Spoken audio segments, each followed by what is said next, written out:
कारा पोखरावा में झिलिमिली पनिया के कारा पोखरावा सेवायो हे के कारा पोखरावा सेवायो हे कामना नगरिया से अहिले कार्तिक दुला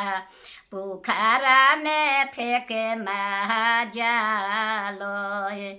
घोर कामना नगरिया से अहिले कार्तिक दुला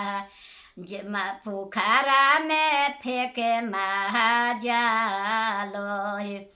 एक जाल फेंकले दोसर जाल फेंकले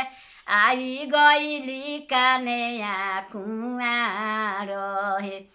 आई गईली कानेया कुआर हे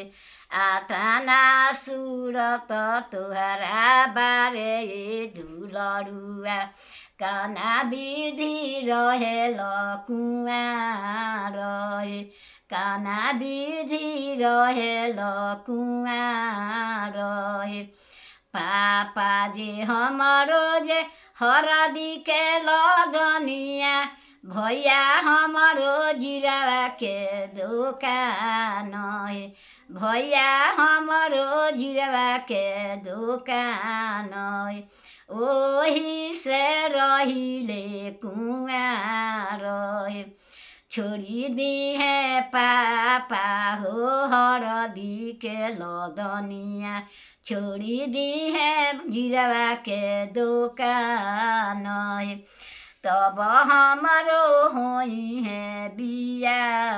हो हे छोड़ी दी है भैया हो जीरावा के लदनिया